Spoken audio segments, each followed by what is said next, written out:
Hello everyone, good evening. मैं हूं महेश और आप देख रहे हैं आपका अपना YouTube channel Mahesh polite study को, जिस पर कि आज हम आपके लिए लेके आए हैं बहुत ही इंटरेस्टिंग क्लास, जिसमें हम सीखेंगे is, am, are, was, were, do, does, did, has, have, had, इनका प्रयोग कहाँ किया जाता है। कई बार इनका प्रयोग टेंस के साथ किया जाता है और कई बार इनका प्रयोग सामान्य सेंटेंस में भी किया जाता है। जैसे हम एक सेंटेंस बोलता हूँ राम पत्र लिख रहा है। राम पत्र लिख रहा है तो राइट इंग्लिश क्या बनेगी? Ram is writing a letter. अगर दूसरा हम इसका प्रयोग करेंगे तो कैसे करेंगे? जैसे मेरा मित्र एक अध्यापक है तो इसमें भी इसका प्रयोग होगा। My friend is a teacher. तो ये इसका कन्फ्यूज़न दूर करने के लिए हम आपको ये क्लास लेके आए हैं, जिसमें हर सेंटेंस में हमको कन्फ्यूजन होता है कि यहाँ वाज लगाएं, वर लगाएं, इज़ लगाएं, एम लगाएं, आर लगाएं, या कौन सा के साथ चौथी फॉर्म आएगी, या किसके साथ इज़ के साथ कहाँ नाउन आएगी, कहाँ प्रोनाउन आएगा, कहाँ हमारा सेंटेंस सही बनेगा। तो ये चीज़ का कन्फ्यूज़न है। इस कन्फ्यूज़न को हम आपके लिए दूर करेंगे और चलते हैं क्लास की ओर, करते हैं शुरू। देखिए, ये हमारे आज के प्रयोग हैं do, does, is, am, are, has, have, did, was, were and had का प्रयोग कहाँ कहाँ इनका प्रयोग किया जाता है, किन किन सेंटेंस में इनका प्रयोग किया जाता है और कैसे इनका प्रयोग करेंगे, हम कैसे अपना कन्फ्यूजन दूर करते हैं। चलो देखते हैं। पहले डू और डज का प्रयोग मुख्य क्रिया के रूप में। पहले हम इनको पढ़ेंगे। डू और डज का प्रयोग कहाँ किया जाता है? टेंस का जब हम यूज़ करते हैं तो इनका मुख्य क्रिया के रूप में, मेन वर्ब के रूप में भी प्रयोग किया जाता है। जैसे मेरा भाई गृह कार्य करता है। अब करता है कि अंग्रेजी यहाँ पर क्या बनेगी? डू बनेगी या डज बनेगी, या तो डू बनेगी या डज बनेगी। अगर आपका सब्जेक्ट सिंगुलर है, ही, सी, इट, कोई भी नेम आ रहा है, सिंगुलर नाउन है, तो इन सिंगुलर नाउन्स के साथ किसका यूज़ किया जाता है? एक वचन में, सिंगुलर पर्सन में डज का यूज़ किया जाता है। और यदि आपका सब्जेक्ट प्लूरल है, आई, यू, वी, दे आ रहा है, तो उस कंडीशन में हम प्लूरल सब्जेक्ट के साथ किसका यूज़ करेंगे? डू का यूज़ करेंगे। तो सेंटेंस देखिए हिंदी का, मेरा भाई गृह कार्य करता है। अब मैं मेरा गृह कार्य करता हूँ, मैं मेरा गृह कार्य करता हूँ, तो कैसा सब्जेक्ट है? प्लूरल है। आई करता हूँ, डू। अब यहाँ हमने डू लगाया है, डज नहीं लगाया है, क्योंकि डज का प्रयोग कहाँ किया जाता है? सिंगुलर सब्जेक्ट के साथ किया जाता है और हमारा जो सब्जेक्ट है वो क्या है? प्लूरल है। I do my homework. तो हमने यहाँ जो डू का यूज़ किया है वो किसके यूज़ में किया है? यहाँ मेन वर्ब के रूप में यूज़ किया है, प्रयोग किया है। दूसरा देखिए सेंटेंस, वह अपना गृह कार्य करता है। वह अपना गृह कार्य करता है। अब यहाँ कैसा सब्जेक्ट है? यहाँ सिंगुलर सब्जेक्ट है आपका। वह अपना गृह कार्य करता है, वह की अंग्रेजी क्या हो जाएगी? ही। अब ही के साथ हमको क्या लगाना होगा? डज लगाना होगा। क्या लगाएंगे? डज लगाएंगे। He does his homework. क्यों लगाएंगे? क्योंकि हमारा जो सब्जेक्ट है वो कैसा है? सिंगुलर है। तो डू और डज का प्रयोग कैसे हुआ? मुख्य क्रिया के रूप में। दूसरा देखते हैं डू और डज का प्रयोग हेल्पिंग वर्ब के रूप में। डू और डज का प्रयोग किसके रूप में भी होता है? हेल्पिंग वर्ब के रूप में भी होता है। अब हेल्पिंग वर्ब के रूप में किस तरह से प्रयोग करते हैं? हेल्पिंग वर्ब के रूप में प्रयोग करने के लिए जो हमारे सेंटेंस होंगे या तो नेगेटिव होंगे या इंट्रोगेटिव होंगे या WH से होंगे। देखिए, she does not do her homework. यदि हम इसकी इंग्लिश लिखें तो हिंदी लिखें तो वो लिखा जाएगा वह अपना गृह कार्य नहीं करती है। तो सी कैसा सब्जेक्ट है? सिंगुलर सब्जेक्ट है। सिंगुलर सब्जेक्ट के लिए सहायक क्रिया क्या लगाते हैं हम? अब ये सहायक क्रिया भी है और ये मुख्य क्रिया भी है, यानी कि मेन वर्ब भी है और हेल्पिंग वर्ब भी है। सी डज नॉट, अब ये जो डू आई है यहाँ पर, ये हेल्पिंग वर्ब नहीं है, ये क्या है यहाँ पर? ये मेन वर्ब है। सी डज, डज यहाँ पर क्या है? हेल्पिंग वर्ब है, और डू यहाँ पर क्या है? मेन वर्ब है, जबकि ये हेल्पिंग वर्ब भी है और ये मेन वर्ब भी है, दोनों हैं। She does not do her work, वह अपना गृह कार्य नहीं करती है। दूसरे देखिए, वह शोर नहीं मचाता है। वह शोर नहीं मचाता है, तो ही सेम वही सिंगुलर सब्जेक्ट है, इसलिए क्या लगाएंगे? डज। और मचाने की क्या होती है? मेक। शोर की क्या होती है? ए नॉइज। हमारा मेन फोकस किस पर रहेगा? डू और डज का प्रयोग किस प्रकार किया जाता है। मैं टीवी नहीं देखता हूँ। मैं सब्जेक्ट कैसा है? प्लूरल है, तो आई सब्जेक्ट क्या हुआ? आई, और आई के साथ हमने हेल्पिंग वर्ब क्या लगाई है? Do. I do not watch TV. ये हुआ हमारा डू और डज का प्रयोग, जहाँ सहायक क्रिया का यूज़ भी किया जाता है इनके लिए, यानी कि डू और डज सहायक क्रिया के रूप में भी प्रयोग किया जाता है और इनका मेन वर्ब के रूप में भी प्रयोग किया जाता है। अब हम चलते हैं इज एम आर की ओर। इज एम आर का प्रयोग भी कैसे करते हैं? देखिए, इज एम आर का एक तो टेंस में करते हैं, जैसे कंटिन्यूअस टेंस आता है, प्रेजेंट कंटिन्यूअस टेंस आता है, और एक जैसे मेरा भाई अध्यापक है, मेरे पिताजी फार्मर है, किसान हैं, मेरी माताजी चिकित्सक हैं, तो इस तरह से है जो लास्ट में आता है उनके लिए। इज एम आर का प्रयोग subject plus is am are और लास्ट में नाउन आएगी। देखिए, पहले इस रूप में करते हैं इसका। मेरा भाई एक अध्यापक है, माई ब्रदर। अब इस है की अंग्रेजी क्या बनेगी? इज। मेरा भाई, my brother is a teacher. मेरा भाई एक अध्यापक है। अब एक चीज बताई जा रही है, इसलिए किसका यूज करेंगे हम? एक वचन में इज का। और इससे बाद में क्या लग रहा है? ए। मैं एक डॉक्टर हूं। सब्जेक्ट क्या हुआ? आई, और आई के साथ क्या आता है? एम।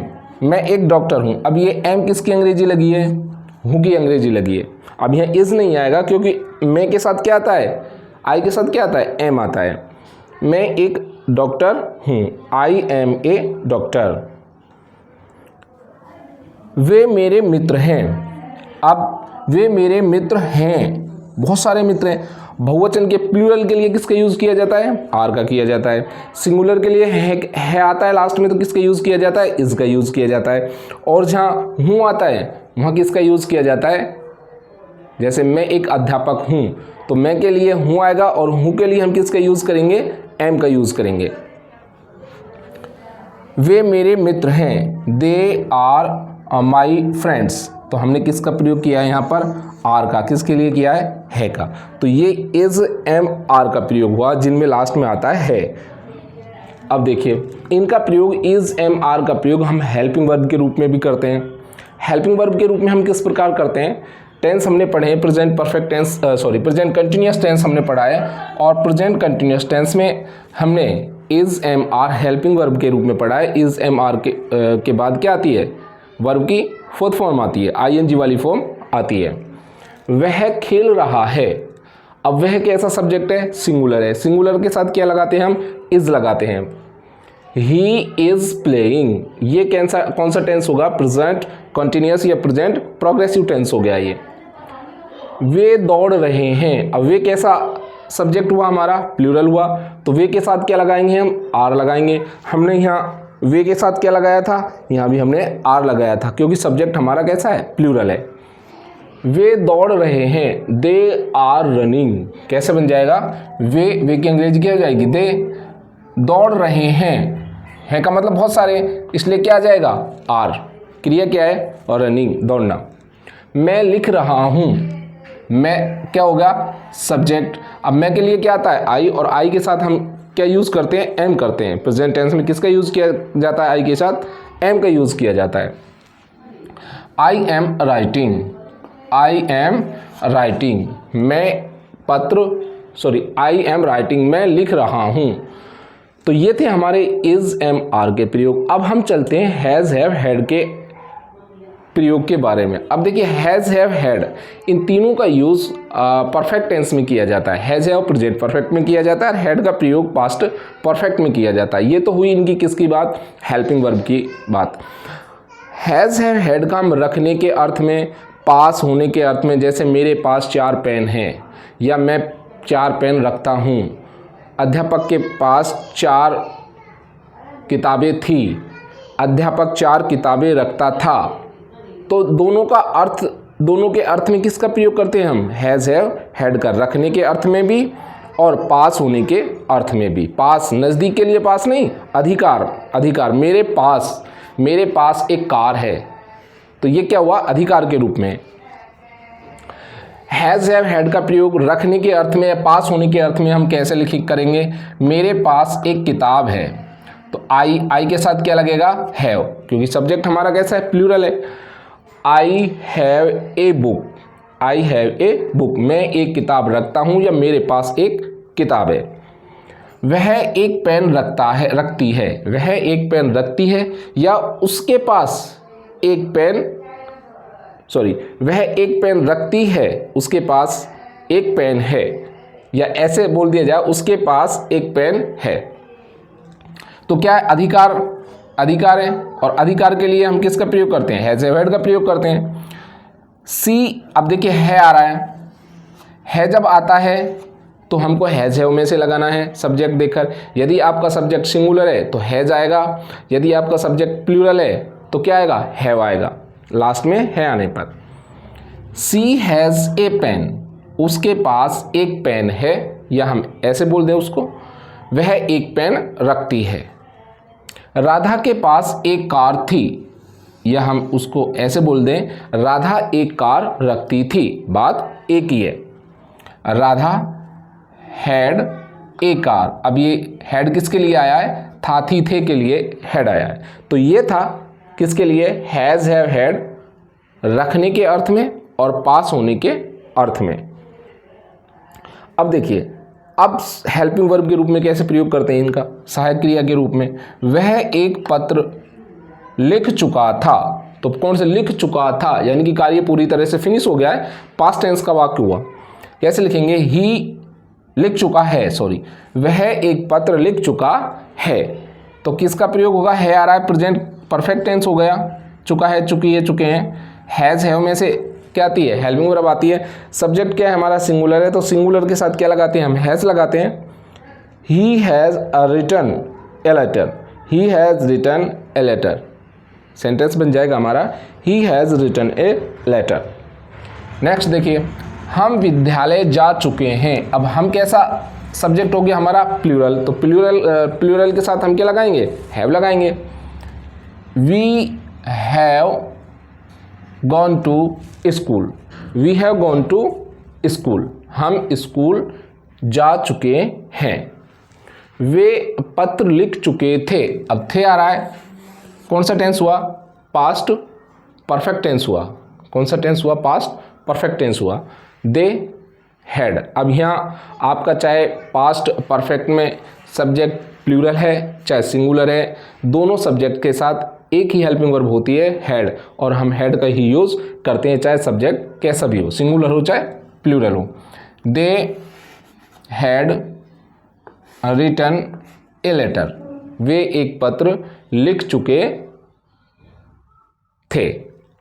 वाज वर्ब का प्रयोग था थी थे, यानी कि जैसे राजा के पास 4 घोड़े थे, एक बार एक राजा था, इस तरह से जब किसी सेंटेंस के अंत में था आ जाए, थी थे आ जाए, और वो टेंस से मैच नहीं कर रहा हो, टेंस के सेंटेंस से मैच नहीं कर रहा हो, साधारण सेंटेंस हो, तो उसमें हम वाज वर्ब का प्रयोग करेंगे। कैसे करेंगे, एक बार एक राजा था, once there was a king, एक बार एक राजा था। वे बहुत चतुर थे, अब ये साधारण सेंटेंस है, वे बहुत चतुर थे, दे वर, दे के साथ प्लूरल है इसलिए क्या लगाएंगे हम, वर। दे वर क्लेवर, वो बहुत चतुर थे। अब वाज वर का प्रयोग सहायक क्रिया के रूप में कैसे करते हैं? वे चिल्ला रहे थे, कौन सा टेंस हो गया, पास्ट कंटिन्यूअस या प्रोग्रेसिव? पास्ट कंटिन्यूअस और प्रोग्रेसिव दोनों एक ही बात होती हैं। वे चिल्ला रहे थे, दे वर क्राइंग, सब्जेक्ट कैसा है हमारा, प्लूरल है, प्लूरल के साथ क्या लगेंगे हम, वर। तो ये कैसा सेंटेंस हो गया हमारा, अकॉर्डिंग टेंस, काल के अकॉर्डिंग हो गया है। वे चिल्ला रहे थे, दे वर क्राइंग। वह हंस रहा था, ही वॉज लाफिंग, वह हंस रहा था। पक्षी उड़ रहे थे, बर्ड्स वर फ्लाइंग। तो ये जो सेंटेंस थे हमारे किससे रिलेटेड हुए, पास्ट कंटिन्यूअस टेंस से रिलेटेड हुए। तो फ्रेंड्स ये थी हमारी क्लास जिसमें हमने जाना है आज was were, has have had, is am are और हैड का प्रयोग। आशा करते हैं आपको अच्छी लगी होगी क्लास, और आप हमारा जो चैनल है इसको आप सब्सक्राइब करें, बेल आइकन को प्रेस करें ताकि आपको जो भी वीडियो डाला जाए उसका नोटिफिकेशन टाइम पर मिल सके और आप उसका लाभ ले सकें। तो मिलते हैं एक नेक्स्ट वीडियो में, तब तक के लिए बाय।